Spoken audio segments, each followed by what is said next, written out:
Hello again, everyone, and welcome back to the Frontline with Joe and Joe. Joe Pasillo, as always, joined by Joe Rissanello. And once more, dear brothers and sisters, let us go into the breach on the Crusade channel. Always on air and always online at crusadechannel.com, the last live radio station standing. Remember, we would encourage all of you out there who can hear us to become a premium member of the Crusade channel. Okay, we couldn't emphasize enough the great lineup that Mike Church, the King Dude, has going on down there. It's the Mike Church Show, Crusade Channel News, Barrett Brief, Kennedy Profession, Frontline with Joe and Joe, and others. It's not a radio station. It's a cause. It's great work that's being done by Mike Church and everybody at the Crusade Channel. We would encourage you all to become premium members. Remember, the chat room is open at crusadechannel.com/chat. And as always, thank you for your prayers. Okay.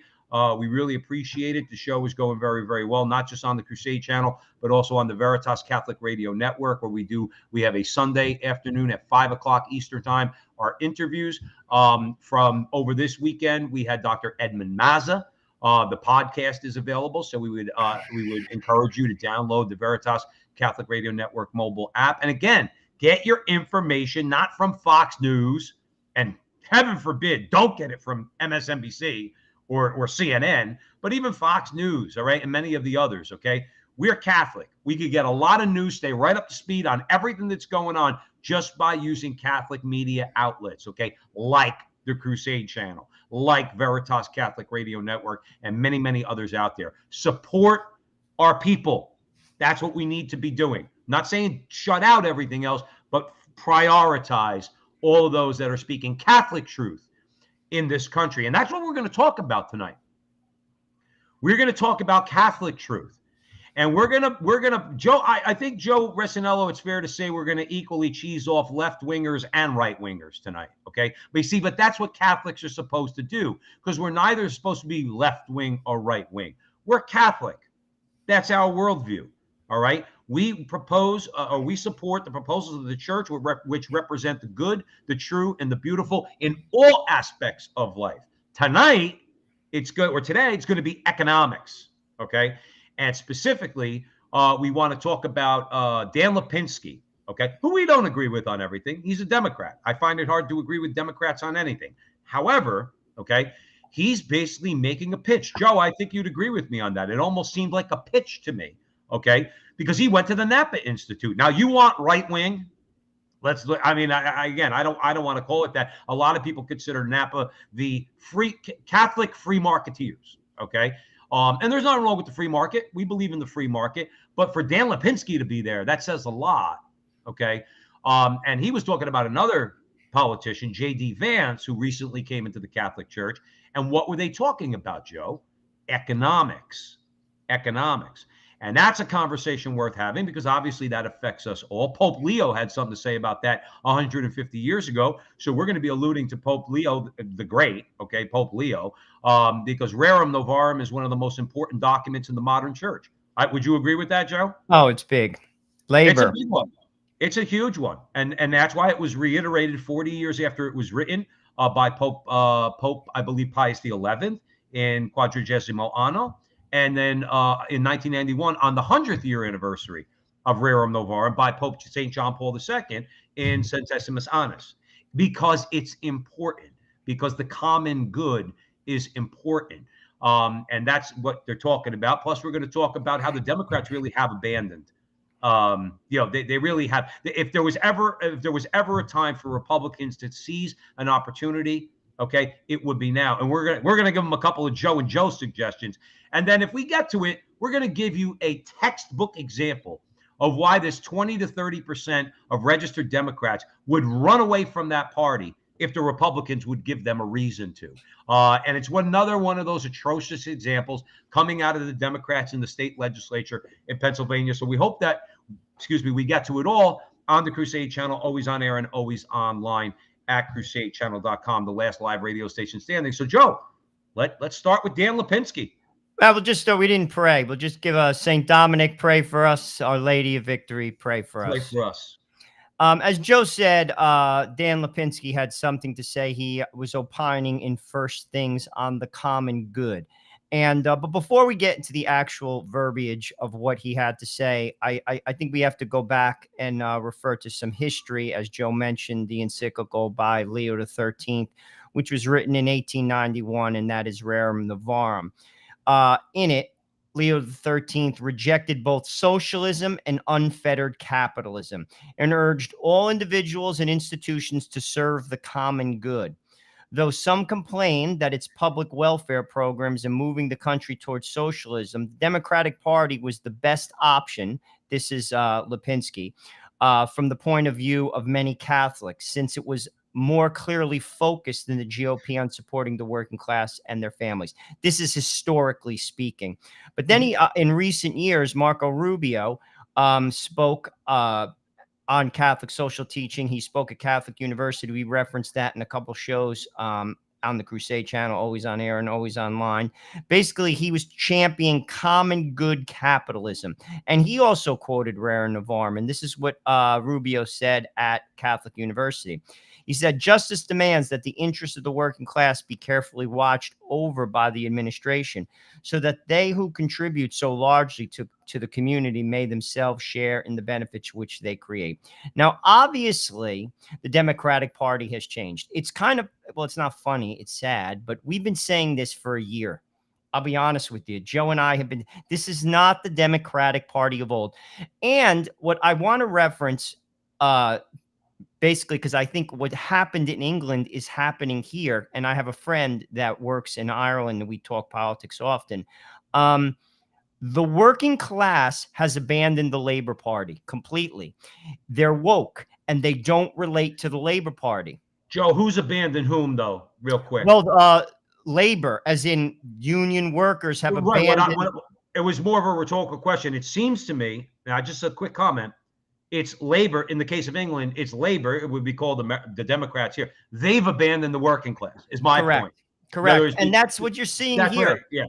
And frankly, I think it's going to catch up to them. A lot of people are saying this. And frankly, I'm surprised it didn't catch up to them. Frankly, I mean, you had the whole COVID situation, and obviously it was weaponized politically. But truthfully, the Democrat of old doesn't relate to the Democrat today. And what's his face? The Southern dude from Louisiana. I can't believe I can't. Steve Scalise. No. The dude, he was, what's his face? Oh, John Kennedy? Clinton's guy, the Raging Cajun. Oh, Carville. Carville. He even said this, his exact words. Carville gets it because he's a Democrat, an old Democrat. He said, the language being used at the University of Chicago is not the language being used on the South Side of Chicago. They're not this, and yet it's the same party. I'm telling you, this is a revolution that is happening politically in America. And I'm going to be honest with you, Joe. I think they're going to come up short on it because it's changing. And that's what Lipinski's touching on. But he's talking about, I've been thinking about this a lot since we decided that we were going to talk about this tonight on the Crusade channel. Okay.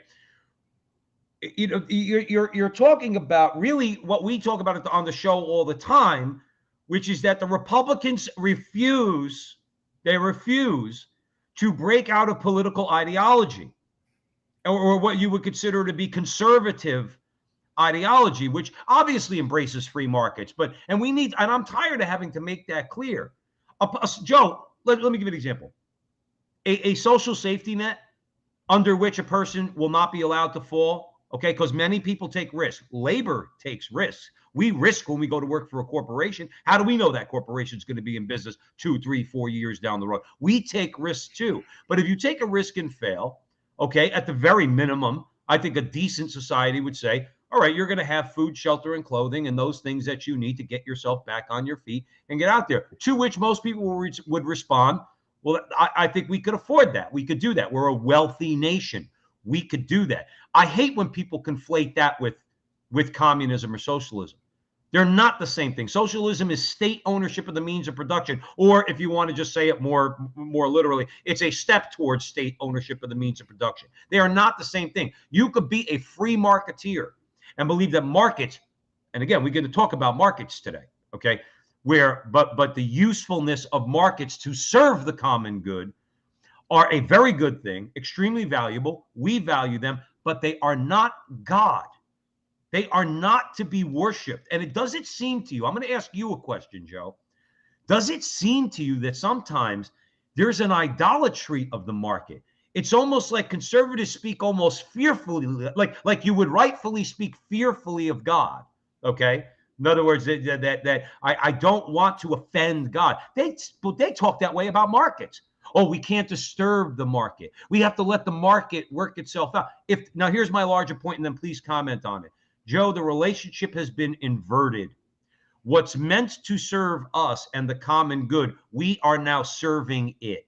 And the second that we as individuals are serving the economy, sorry, that's not an economy worth having. Well, I mean, it's been going on for some time. I mean, the stock market is completely bogus. It's not for the common man. It's completely it's like a balloon. I mean, what is it, like 33,000 or some absurdity? I mean, I remember when it was floating around 10,000. It's just completely, I mean, like, it's run by hedge funds, it's run by mutual funds, it's run by asset management firms. But to your point, I mean, the market isn't God. But this has been going on for some time. I mean, there's always been that conflict. I saw an article today, Joe, that basically said that the 1% of America, which is the oligarchy, which controls America, has more wealth than the entire middle class. See, we're shifting into one of those nations, like in South America. You find wealthy people everywhere. Everywhere, no matter where you go. Malaysia, you can go to the poorest country on the earth. There are wealthy people. How a nation is judged, in my view, is the middle class. It's the regular person, and it's shrinking. It's getting very hard, and that's kind of what Lipinski is alluding to. He's saying that the Democratic Party used to. Now, did they do it perfectly? No, but it was like in lockstep with the common man, and some people are still holding on to those ideas. It simply isn't the case. It isn't the case anymore. Their ideas don't relate to the common man. Talk to people. Listen, I live in New Jersey. I'm outside on Saturday cutting my lawn. I talk to my neighbors. Some of them are lifelong Democrats. They're from New Jersey. Listen, they're not ideological. Many of them aren't religious. But at the same time, they're functional people. They work. They pay bills. They love their children. You know, I'm not talking deeply philosophically. You know, I'm just talking on a basic level. They're not happy with what they're seeing.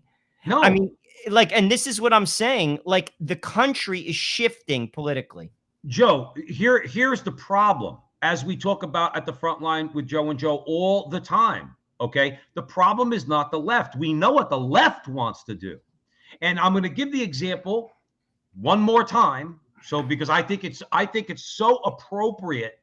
It's basically what it does is the example I'm going to give you is one that paints the picture in a nutshell with the problem. 5 minutes to 9 one night last year, Tucker Carlson mentioned in a quick soundbite that Jeff Bezos made $13 billion in one day, okay, in one day because of his increase in the value of his stock. Amazon's numbers came out that day. His stock went up. He increases his already over $100 billion net worth by $13 billion. Tucker Carlson called it obscene. He was correct. It was at the end of the show. So it's segueing into Hannity. Hannity chimes in, I thought, in a very unprofessional way. He should have just said, "Great show, Tucker," and then moved on. He said, "Well, you know, Tucker, that's what America's all about. Entrepreneurship and everything, and earning as much money as I'll paraphrase, earning as much money as you can, and God bless you." That's the problem right there. That's the problem, is that nobody wants to say, you want to know what? Can we have limits on wealth?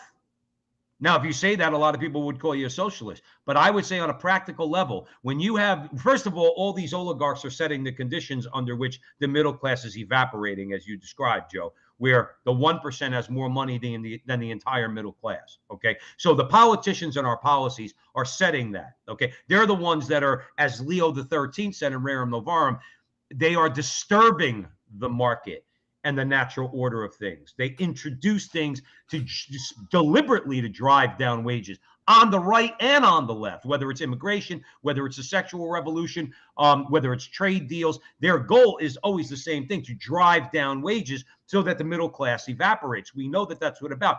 But Joe, conservatives, soon as you say, you know what, we got to do something because the market has too many obstacles. It has too many anomalies. The market is not functioning well. There are too many factors that are driving wages, the market for wages down, and we need to do something about it. And conservatives go, but we can't do that. Why can't you do that? No, that's socialism. No, it's not. And here's what I want you to speak to, Joe. Government action, limited, targeted, and effective. Government action is not the same as socialism. Well, I remember talking to Father Lewis. Father Lewis, he's the priest that kind of asked Joe and I to start this podcast 3 years ago. He's still very friendly with both our families. He works at St. Anthony's Shelter in the Bronx. And what he said, I think, was spot on. If people shared, there would be no poverty in the world. It's just a fact. I mean, today is Sunday. And basically at the mass, it was the story of the rich man. He said, you're missing one thing. Go sell your goods and give to the poor and you'll be perfect. And the man left. He went away. And Christ said, about the camel, God getting in, the eye of the needle, the camel, rich man. But it comes down to that. I mean, if people in this country shared, you're not going to go poor by sharing. And this is the difference between where people say, well, I saw in the chat room, someone said Christ would be a communist. No, he wouldn't. No, he wouldn't. That's a lie. Of course, Christ is not a communist, but what you have to do is share. This is not your kingdom. People don't share. I mean, people own 3 houses. People have things they don't need. I mean, if people shared, Christians, Catholics who believe in Christ, how's that? If we shared, now I don't want to do it through the government. You want to clear out a church, say that at church, watch everyone leave. I mean, one time, someone told me this, I had a doctor and he talked about a politician and this is what he said that his father used to say that he would ask every politician, Democrat or Republican. 1, how much is a gallon of milk? Do you know personally how much the milk is? And 2, how much do you contribute to the poor? You. I say this too. You say you believe in Christ, show me your checkbook. I want to see what you spend your money on. Show me your checkbook. And I'm not talking necessarily about giving all your money away. What do you spend your money on? Do you spend it on you? You see, this is what I'm talking about. If people, that's not putting God first. Let's get down into the weeds with Catholics.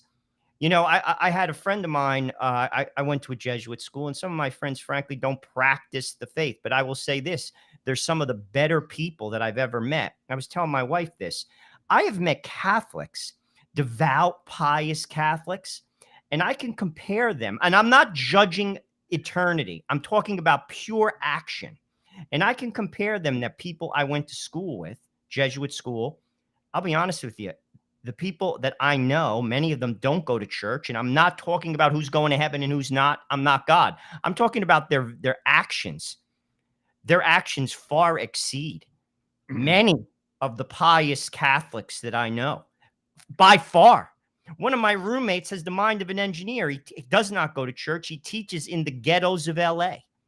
He could be a managing director. He's smart as the day is long. Who does that?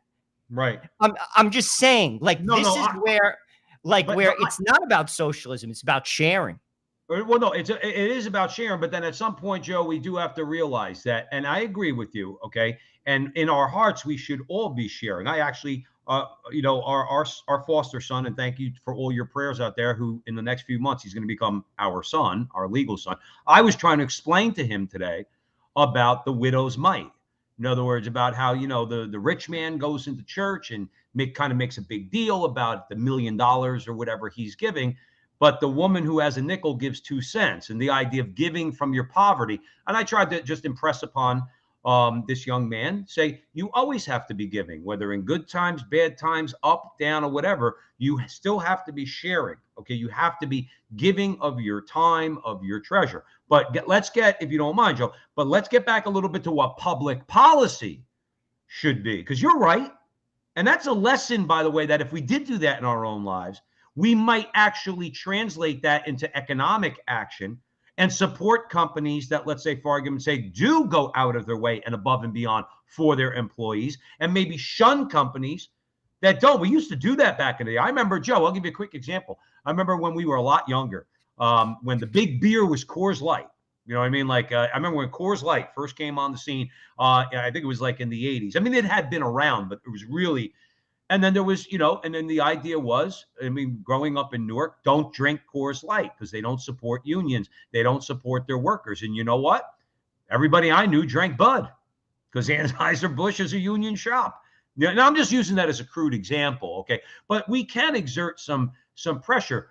But getting back to policy a second, and this is important because this goes back to Rerum Novarum. This goes back to Leo the 13th, where he's trying to emphasize that there is a complementarity between labor and capital. He said right up, I read it today. Okay, I told you I read it. I'm going to read the other half. I was rereading it again in anticipation for this show. Okay, that capital needs labor and labor needs capital. Do you know that, Joe, what I just said, echoing, Pope Leo the 13th, that would be considered controversial, where I wouldn't think that that's a controversial statement at all. Because if you say labor needs capital, then you're pissing off the communist, okay? Because the communists and the leftists would say, no, we'll have state ownership of the means of production. So labor just needs the government to own, let's say, all the means of production. And the right would say, no, capital doesn't need labor. I actually heard somebody say, the whole hand to the plow thing. Well, what do you mean the whole hand to the plow thing? If you have a plow and you don't have a hand applied to it, you know what the plow's going to do? It's going to get rusty and it's not going to be very useful. You need the hand of labor to move the plow. And you don't want to know what, Joe? It comes down to the same thing all the time because people are they're so entrenched in their political ideology that they refuse to give an inch on either side. That's not going to move us forward. That's not going to get us to an economy that's going to, as Leo the 13th says, provide for the common good. Well, ultimately, though, Joe, once a company goes public, you can't. It doesn't permit you because you have a board of directors and the dividend drives the decisions. But then, Joe, I got to cut you off. But then that has to be regulated Then that is a legitimate function of government to do something as far as impose a regulation that's going to force them to, just like they do with health insurance. The government forces employers, let's say, to one degree or another for health insurance, okay? Then that would have to be a part of the targeted action or reform of the whole board of directors system, okay? Because they shouldn't have to, it shouldn't be that we just defer to them. I think you would agree with that. We can't. I know, but I think it's like the reality, though, that would never happen because everyone's also, when you sell stock, you owe money. People have skin in the game. It's not just you. Like what you're describing is post-industrial revolution. Like if you have a company or I own a company and it's not public, I could treat people with decency because I'm permitted to do so. Like if I owned a company, it's not public, and you worked for me and you were my foreman and you got sick, I could be like, Joe, you have a job forever. You take as long as you want. You take care of your family. But when a company goes public, the humanity gets taken out of it. I mean, not everyone who's listening to us works in corporate America. I've worked there for 23 years. I mean, I'm very versed in how the animal works. Whether you're the president or you're the janitor, you don't mean anything. You're a line on the spreadsheet. They'll fire you at will. And it's very possible. And again, I don't want to get into the weeds on all of this, okay? Because we have more to talk about at the Frontline with Joe and Joe. But then it is very possible in the company's charter, when they come public, they can have in their charter, okay, in their founding documents, in other words, how they intend to treat their workers and the things that they have in place, okay? And then people could choose to invest in that company or not invest in that company. But the thing is, Joe, that's talking like everyone's human, but they're not. But they have to be, then, Joe, but then they have to be forced to be. then they have to be, and I know that's not going to go over well with a lot of our conservative friends, and I am conservative. Then the rules of the game have to change then. If the rules of the game are going to allow, or going to allow a situation where you and me and everybody out there, where we're serving the economy rather than the economy serving us, or the economy serving the common good, then sorry, then the rules have to get changed. That's the way it's got to be. In other words, and getting back real quick, I want you to comment on it. J.D. Vance, who was at the Napa Institute, he basically converted to the Catholic Church 2 years ago. Okay, he's a Republican. He's running in Ohio. And this was Lipinski writing about it. He said Vance advocated breaking up big tech. That's government intervention, Joe. Whether you like it or not, that's government intervention. Criticized tax cuts for big businesses. Okay. His fundamental premise is we should be doing what's best, not for our GDP, not for some economic abstraction, but for the people who live in this country and the children who depend on it. Joe, I can't see it as being a radical idea that, again, I'm going to say it one more time, that these corporations are an enterprise and they need to serve the interests of all those involved in that enterprise, not just the board of directors, not just the owner, not just the CEO, not just management. If you're not benefiting in a meaningful way, then what the hell good is it? That's my question. I get it. Joe, I'm with you 100%. I mean, it's almost like that is like an idea I hear Democrats say a lot, and I agree with it on paper. They'll say, well, we're going to tax the corporation. All they do is just beat up on the people because you have corrupt people. You see, they're greedy. I mean, people don't care about people, Joe. I mean, it's sin. It comes down to that. In a just society, how could someone make $40 million a year? In a just society, be damned what Hannity said. I mean, like, you don't need $40 million a year. But, and by the way, I'll never forget it. This is a great example. I can remember during the tech bubble and it burst. This is like 2002. You were in the markets then. And I can remember when it popped and they fired tons of people. At the time I was working with Prudential Financial, their retail shop, and tons of people got fired on my floor. They sent out a yearbook, a hardcover yearbook. This is our story, mailed it to every employee at the firm. How much did that cost? Like, I took it, I threw it directly in the garbage. The book itself probably cost $200 and they had to mail it to everybody. They fired tons of people because they don't care. Right. I could give you example after example after example of that. People don't care about people because they don't know Jesus. You see, if you know Jesus, you care about people. It's part of the deal. You see God, and John says that in the gospel. He says this very clearly. He says, if you say you love God, who you don't see, and don't love people who you see, you're a liar. And that's what it comes down to. People value money. No. And Joe, believe me when I get it. I understand that when these guys, let's say we were talking about publicly traded companies or very successful privately owned companies, obviously greed sets in. Oh, I made $3 million next year. Maybe next year I can make $5 million. And I get it. It's part of our fallen human nature. You know, we forget that we were broke at one point. All of a sudden you're successful. And then it's just more. But I will say this. There are practical things. Let's get back to the politics for a second, because even though we know what we're talking about here is, we want to evangelize, but politics are part of human existence. We have to deal with it. Our economic system, our political system. Okay. You're right. You're not going to legislate morality. Okay. Can't. But here's what you can do. But you could change the rules of the game is what you could do. Now, let me give you an example. A perfect example, I think. Okay, take baseball. I consider baseball, and I'm not the biggest baseball fan, but as a game, okay, I consider baseball to be a beautiful thing. Okay, it requires a tremendous amount of talent, both when you're playing defense and offense at the plate, throwing a 90-mile-an-hour fastball. But here's the thing: you can't play a baseball game without rules.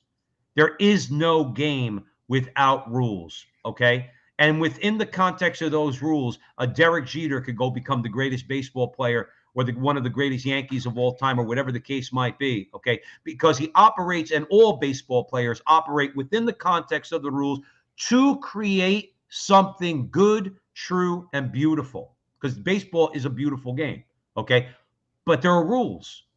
And if those rules begin to be abused, then guess what? Then those rules are going to get changed or strengthened, okay, by the authorities that create the rules. The players don't make the rules.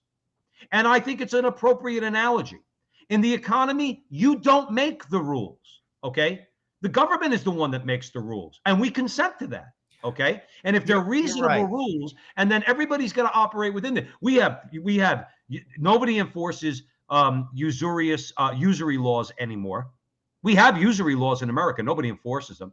People's labor get robbed. The labor of the individual American citizen gets robbed on a daily basis by greedy ass banks. Okay, so you don't have that. You have predators on Wall Street. Now they call them private equity firms. When I was there were no private equity firms. Now it's private equity firms. They could just do whatever the hell they want. They're making the rules, and that can't be allowed. No, rules I get it, but the thing is, and then people have to operate within those rules. Why do you have to operate within the rules, and I have to operate within the rules? But then they don't want to accept any rules. But the Republicans will never do it, nor will the Democrats. Because I don't agree. I don't agree. That's the point of this. I don't agree with you on that, and it's very rare that Joe and I don't agree. I do think that there's an opportunity for Republicans if they stop being ideological. I say that they won't is because they get rich off of it. You see, like people to do that. Like very rarely do you meet a principled person in politics willing to go down with the ship. They're not. They just vote the line.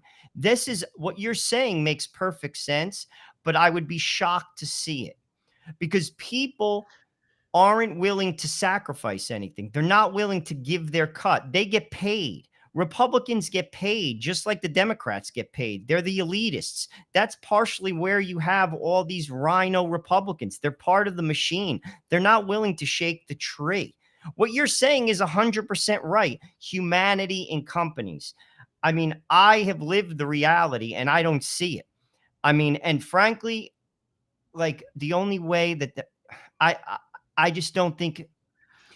As long Joe, as I understand that I might be painting a little bit more of a more optimistic picture. Okay. But here's the thing. Power is still power. And enough people give, let's say, people like us, okay, and the people who would represent us and our worldview power, then as they say, I don't want to be crude, but tough. Like I would tell the Peter Singers of the world, tough. You can't buy 11% of a company, even though they're public, and then go in and then just coerce the board of directors to force them to sell. You'll fire all the middle managers and then sell the company and make $100 million in a few weeks. Sorry, you can't do it. The rules are going to change. You could get rich. This is America. You could get rich, but that you can't do. And that's just one example. These are things. This is what though, Joe, I got to say. This is what Lipinski is arguing. He's saying that you have J.D. Vance and others like him. Marco Rubio, not for nothing. We mentioned it a few weeks ago at the Frontline with Joe and Joe. Marco Rubio, as he mentioned here, quoting rerum novarum, I think is a big thing. Marco Rubio has become, seemingly, as establishment as it gets. Yet he's talking about the well-being of workers and workers' rights. I do think there's an optimism, or put it like this. I think you are correct, Joe, with trying to help me to keep my feet on the ground, which you always do a good job of. Okay. But I think that I'm being a little bit more optimistic. No, I think there's things that can be done. No question. And I think Rubio does see an opening. I think a lot of people do. Joe Lipinski said it himself. He goes, if the Republicans would start talking more like J.D. Vance, 20. Now this is a statistic for all you out there at the Crusade channel, always on air and always online at crusadechannel.com. Lipinski says 20 to 30% of pro-life Democrats would leave the Democrat Party because of what they've become, but they're not willing to go to the Republicans because, I'm paraphrasing, because Republicans are not talking like J.D. Vance. And who's J.D. Vance really talking like? Pope Leo XIII. That's the whole point. You see, it's not ideological. What it does, it's in the economy, showing respect, as you said earlier, Joe. If people would just respect the dignity of another human being, That alone would go so far as to having a more just economy. Well, I would agree with you. And that should be, again, okay, let's look at percentages. Country, 19% is Catholic baptized. If you throw Protestants in there, where it's well over 50% of America believe in Jesus Christ, which means that 1 out of every 2 people working, whether you're in a boardroom or you're in a garbage dump working, is a Christian. We don't behave like that. We don't treat people like that. You see, it comes down to behavior. You see, if enough people took their faith serious and actually thought for a second that I'm treating someone who's a child of God who's in front of me, whether I like them or not, and I have to treat them with dignity and respect, that means pay them fairly, we would have a different world. But people don't operate that way. I mean, Joe, I mean, gosh, I have seen the worst of humanity in my life. I mean, I've seen some horrendous behavior, and executed without a blink of an eye, Right. without a blink of an eye. Mhm. And it comes down. That's why all of our issues come down to Christ. The heart of man has to change. When your heart changes, you treat people differently. Right. And all those things you're saying, listen, it's almost like communism. Dude, communism is a great idea. It doesn't work because people aren't willing to be equal, and it doesn't work. Neither does socialism, for that matter. It doesn't work. What works is capitalism with moral boundaries. How do you do that? You instill that through a family and a religion. You just said that but you just said, in better words than the way I put it. Okay. I was going on a little bit. You said it correctly. Free markets with moral boundaries. That works. That means you have to tell the Sean Hannitys of the world, Sean, there are certain things businesses cannot do. And I have no problem with that. I got no problem with that either. But the thing is, but then Sean is like, my wife spends a lot of money. We always used to joke about that. Do you know how much my wife spends? Do you know how much my shore house costs? I had a friend that lived in Spring Lake Heights, and I remember crashing down there a number of years ago. And we were walking past these houses. They're like $6 million houses. He's like, Joe, I never see anyone in it. Do you imagine having so much money that you could have a shore house for $6 million and never go to it? I mean, this is what I'm talking about. People get lost in the weeds. I mean, they make ridiculous amounts of money and they could care less about people. That's why Christ said what he said. He said it's harder for a rich man to get into heaven than a camel to go through the eye of a needle, because of what I'm just talking about. Right. See, and I love when people try to say that he was condemning the man. Christ was not. I said he loved him. It's right. It says right there. He said he looked at the rich man because he loved him. Okay. And he gave him a lesson. Why did Christ? I've thought about this, Joe, so many times over the years. I remember this was one of the things I used to think about in high school, and I wasn't even nowhere near a practicing Catholic. I always thought about that. What is Christ saying? What he's saying is, it's not because I want to exclude you from heaven, but if I tell you what to do to get there, you don't want to do it. Well, that's right. Why the camel will go through the eye of the needle easier, because you don't want to do it. Well, it's because you asked me. I never understood. Go ahead, Joe. It's breaking the first commandment. Money, there's nothing wrong with money, but it comes with responsibility. Like it comes with responsibility. Like if you're a gifted person, you see, that's what people and like the Republican can't wrap his arms around. The idea that, yes, you're gifted, but guess what? That comes with responsibility. You're not supposed to go in the corner and say, good for me and too bad for everybody else. And I don't want the government to do it, but you have to do it. You see, that's the thing. That's the what Catholic social teaching is about. I don't want to give my money to the government, but what Christ says is live modestly, take care of your family, educate them. The rest belongs to the poor. And Joe, I was reading Rerum Novarum in anticipation of this, and even Pope Leo XIII says it even goes beyond that. The church teaches about your station in life, your position. You may be in a more prominent position. The church recognizes that not all outcomes are equal. Okay. Some people have a higher station. Like the church even allows for that. So it's not just food, shelter, and clothing for everybody. If you've achieved more, you could have more. But it's always a matter of the church emphasizing you need to use your prudential judgment to understand where that limit is. And then beyond that, it belongs to the poor. No, The right. church is, I mean, the people like Ann Coulter, they say the church is, she would say the church is socialist in her teaching. No, Ann, the church doesn't teach everybody just gets food, shelter, and clothing, and that's it. Absolutely not. The church recognizes there's rich, there's people in the middle, there's craftsmen, there's artisans, there's laborers, and there's poor people. The church recognizes the whole picture, okay, and has something important to say about it. Let me ask you a question about free markets. So all the free marketeers, okay, and when we say free marketeers, we're not referring to us, because we are true free marketeers. We just don't bend our knee to the free market. See, we don't create and worship that idol, okay? So, Joe, what if we turn around to the Republicans, okay, and a lot of blue-collar Democrats? I was going to tell you what, well, we're going to straighten out the market. Now, we're not going to intervene in the market, but what we're going to do is this. We're going to close the border so that the left doesn't get more political power and the right doesn't get more cheap labor.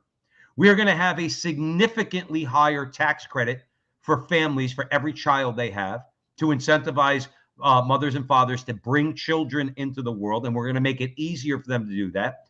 We're going to stop getting ripped off by China, Canada, Mexico, and the rest of them. Trump did a lot about that, but there's more to be done.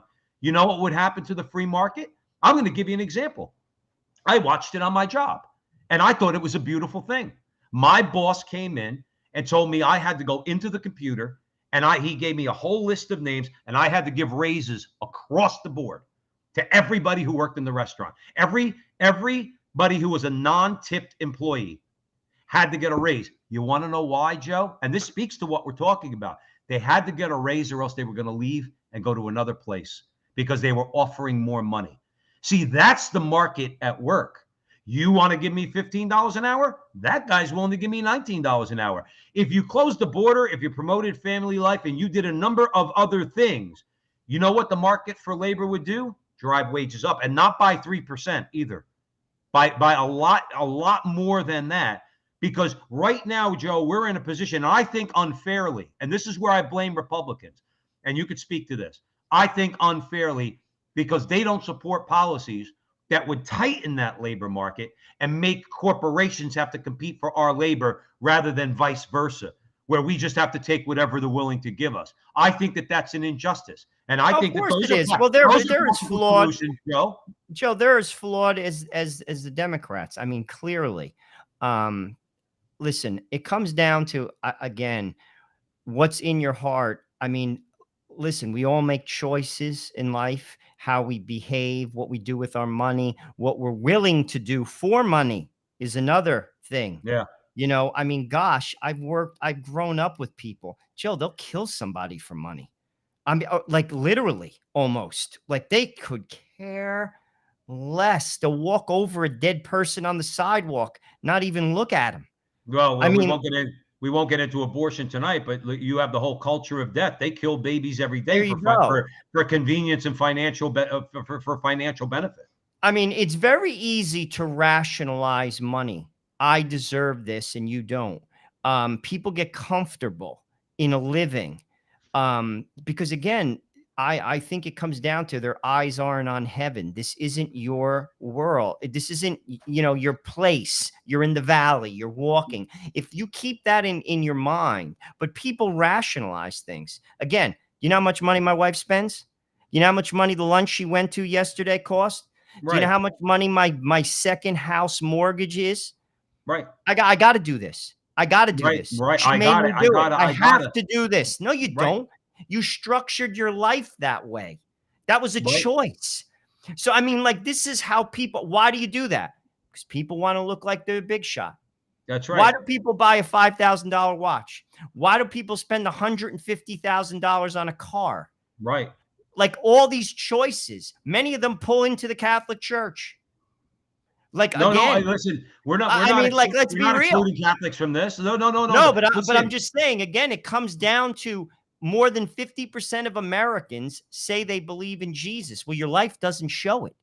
Maybe if your life showed it, the country would change. Maybe if people actually met a Christian, met one, they would say, wow, wow, you're Right. different. But they don't. We're Right. like everybody else. We say it. Christianity in America is a mile wide and an inch deep, and Yep. that includes the Catholic Church. Sadly, No, you're right about that. Let's touch on this. I don't know, we'll probably go for about another 10 or 15 minutes or so. You're at the Crusade Channel, always on air, always online at crusadechannel.com, the last live radio station standing. Frontline with Joe and Joe. Please, wherever you find us on social media, like, subscribe, share, do all that fun stuff. Just quick shout out. Christine's in the chat room. Hey, Christine, what's happening? Good to see you. And all of you good people out there. So Chris Bedford, who is Catholic, okay, and I think a terrific influence out there in the media. He's one of the guys from the Federalist. And he's talking about this shift we're talking about. The one Lipinski is hoping. It seemed to me Lipinski is actually, Joe, hoping the Republicans will change, because I think he's getting fed up with his own party. He's even said, he goes, all the state legislators in Illinois that were Democrat, pro-life Democrats in his career, they've all been replaced by pro-death Democrats.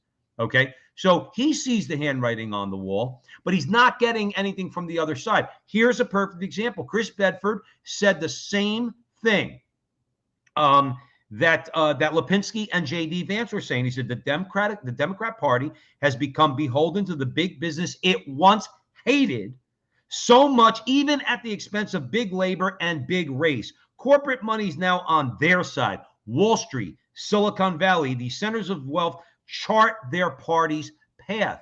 See, Joe, I love your comments on this. I said along that I thought my timing was off, but I think it's coming to fruition. I remember 20 years ago when I was more, just becoming a bit more politically mature, and I said, I see a realignment coming. I see it's going to be free marketeers and social liberals, pro-abortion, pro-gay marriage, the whole 9 yards, basically saying, I don't care what you do with your babies. I don't care what you do with your sex life, but stay out of my pocket. That crowd.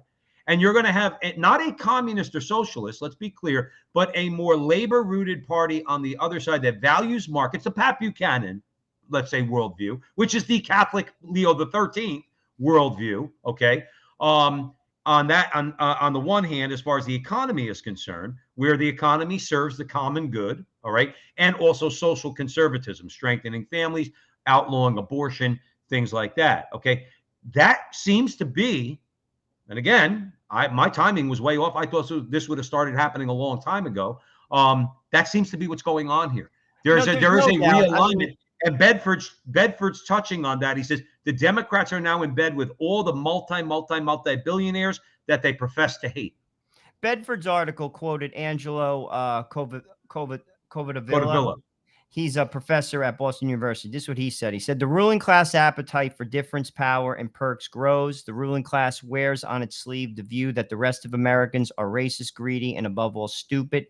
The rulers want to be ruled, and they want everyone to obey and shut up. I mean, he's right. That's what you see. However, and I agree, the parties are flipping. There's no question. Again, the best poll is outside. Write what you see. I remember when Trump won in 2016. I live in New Jersey. I live in a Democratic area. I didn't see one Hillary Clinton sign. That was an indicator for me. Okay. Well, I talk to people now, guys who are cops. I have a state trooper that lives across. These are people who should be Democrats. They're not anymore. It's changing. Here's the problem, though. Our debt is off the charts. Well, Americans don't know how to live anymore, Joe. We live above our means. We're leveraged up the hole, in plain English. We no longer how to live. And who talks about this in his book, Return to Order, is John Horvat. Eventually, it's going to all fall apart.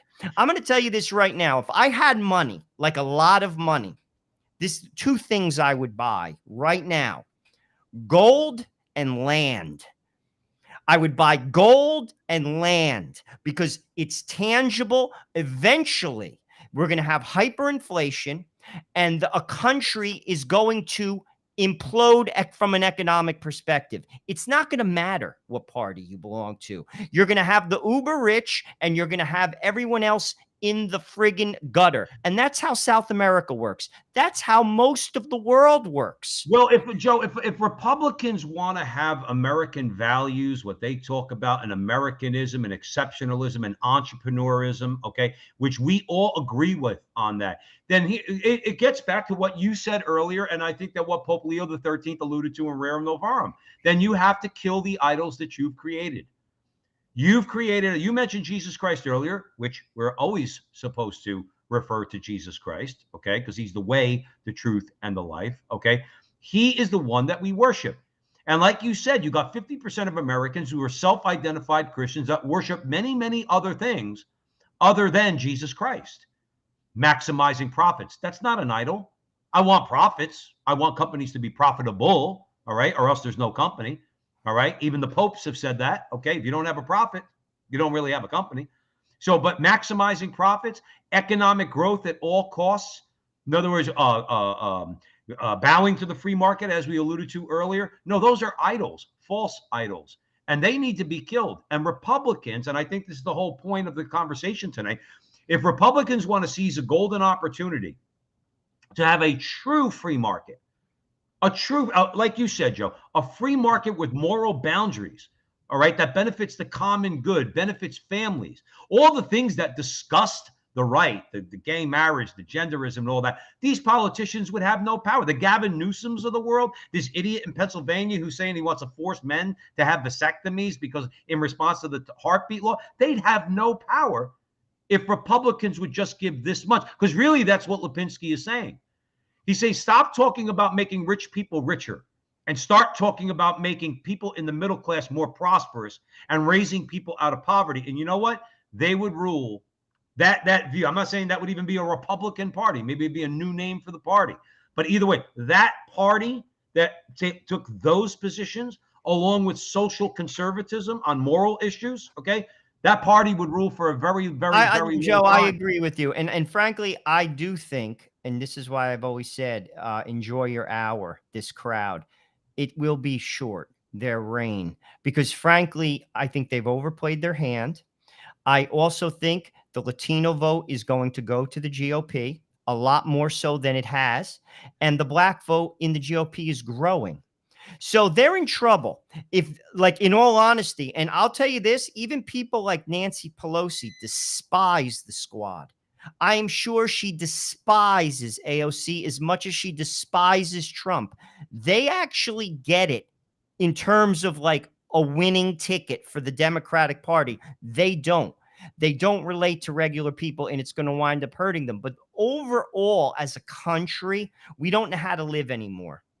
People don't know how, Joe, they don't know how to live. I'm going to tell you this. And again, your eyes are the best poll. Look how people live. Right. They will leverage on a credit card. You work at a restaurant. How many of those people have the money to spend on that meal? Literally, they could actually not, and I'm not talking about the corporate plastic because that's different. Right. I'm talking about the people that come in there and spend that money that they're spending 20-something% interest on to eat there, so they could take a picture on Facebook and show everybody that they're at a fancy restaurant. Well, yeah, we don't know how to live. And that's the underlining. That transcends politics. People haven't been taught how to live. And their parents witness it. You drive by any garden apartment in America. There's many people in the chat room. Look at the cars in the garden apartment. A garden apartment is a place where you're to be transitioning into a home.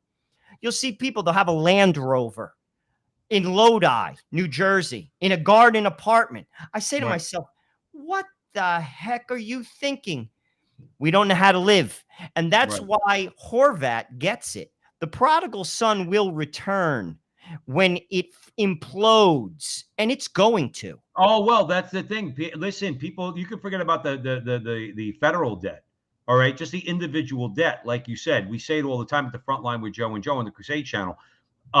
Buying things you don't need with money you don't have so that you can impress somebody. You've now just become welcome to the club. You've now just become a slave. Now Bingo. You're a slave to the banks. Joe, I call it the slave tax. There are people who live the same life ultimately that you or I live, and the slave tax is off the hook because this is the remedy for it. I'm telling you right now, people, listen to my voice. When you do your taxes, calculate all your compound interest on your cars, your credit card, and your mortgage. Do it for a year, put it on your refrigerator, circle it in red, and look at it every single time you open your refrigerator. The privilege to have what you have in a number, the cost that you're paying to the bank, who, by the way, is laughing at you. They're I laughing. work at the bank. They're laughing at you. They're laughing all the way to the bank. And this is the truth, but this is America. We don't know how to live anymore, and this is why it's all going to fall apart. Well, that's why don't own anything. Joe, we're bringing it up to the end of the show. I think it's a very important conversation. Okay, I think that all these places, whether it's the Napa Institute, wherever influential people are, they need to start thinking of these things. Interesting story. And I think it was very telling to me. I saw Pat Buchanan. It was a video from a number of years ago, but it was Pat Buchanan and Ralph Nader, now a socialist, and Pat Buchanan, who obviously Pat Buchanan is a faithful Catholic and is an anti-communist. Okay, Ralph Nader and Pat Buchanan reminiscing about when they both supported Jimmy Hoffa and the labor movement and labor rallies. And one, they were mentioning a place on the West Coast they had gone to. My point is, this is Ralph Nader and Pat Buchanan. Pat Buchanan is not a communist, and Ralph Nader is not really what you would call a capitalist. Okay, but what did they have in common? They did not like the way labor was being treated, the way workers were being treated, and they supported Jimmy Hoffa, in other words, and the protections that he was trying to get for his workers. I'm a direct beneficiary of that. My father was a Teamster for 35 years. Okay, without a union, in other words, we would not. We would not have been able to go to school. We went to good schools because my father was able to afford it. That's the bottom line, and it's because of the labor movement. Now we could go on for hours about that. That was corrupted over time. Leo the 13th actually has something to say about that, but we have to end it there. Joe, final comments for the Crusade Channel crowd tonight. Well, I guess ultimately it comes down to what you value. You know, like, what is your value? I mean, do you treat people the way they should be treated? Do you put mammon above God? I mean, it comes, Joe, it could be boiled down to that. Whether you employ 100 people or, frankly, you just run your household. What do you put above God? And, frankly, get your priorities in order. They say if you put God first, everything else falls in line.